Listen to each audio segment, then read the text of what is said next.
A new year has come and a new growing season is here. And for me that means seed starting indoor. In this video I'll go over all the things you need to think about when it comes to seed starting indoor. The very first thing you should do before you do anything else is to sit down, grab a pen and a paper, and make a plan for all the different kinds of seeds you want to sow, where you're gonna put those seeds, and think about that you might want to repot them at least once before you replant them outside. So they're probably gonna take up a lot of space. And a very important thing is also the light. Are you gonna get enough sunlight through your windows, or do you need to add some artificial lights? So that's a few things that you might want to include in your plan when it comes to seed starting. Now that you have finished your plan, you know what kind of seeds you're gonna sow, when you're gonna sow them, where to keep them, and what kind of light to give them. It is finally time to put the seeds into some soil. And when it comes to the soil, one very important thing to think about is the structure and particle size of the soil. If you have very small seeds, you also need very fine shifted soil. And this is to help your seeds to germinate and spread their roots. And when it comes to the depth of which you're going to sow your seeds, the general rule is to sow them twice as deep as the width or diameter of the seed. And to get your seed to germinate, you need to keep the soil both warm and moist.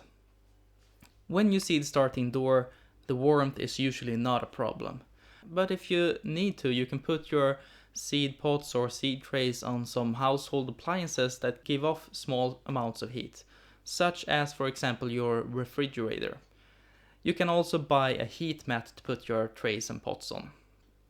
Just remember that the warmer you have your seed trays or pots, the more moisture will evaporate. To prevent this to some degree, you can put some clear plastic over them or some kind of container to help you keep some moisture in your pots and trays.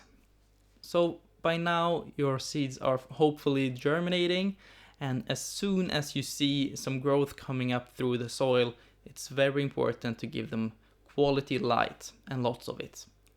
If they don't get light when they start to peek through the soil, they will grow very tall and very spindly in search of light. And there's a very good chance that they will bend over and die. So be prepared if you have artificial lights, or if you're gonna put them on a windowsill, make sure that it is a window that gets lots of light through it.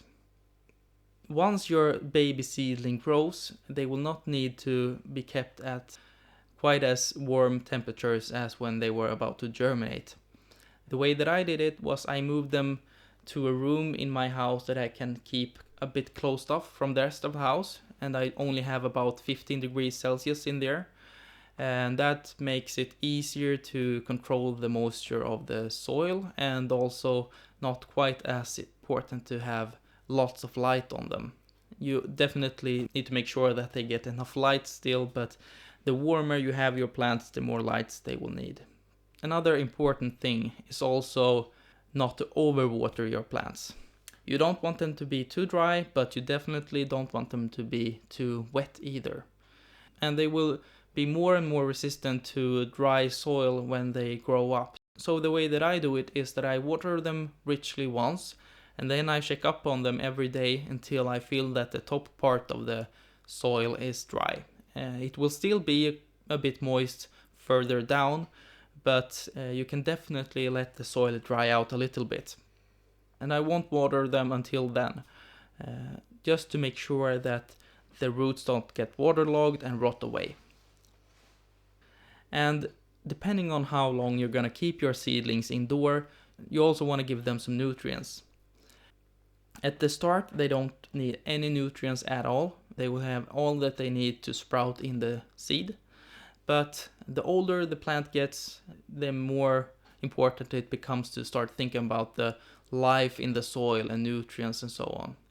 So by now, you just have to maintain this, keep the plant healthy, giving it just enough water and giving it some nutrients. And once it becomes time to plant them outside, you need to acclimate them to their new home beforehand. So just start with 1 hour each day and put the pots outside and increase that slowly over time so they get a chance to harden off so that they can survive in their new home.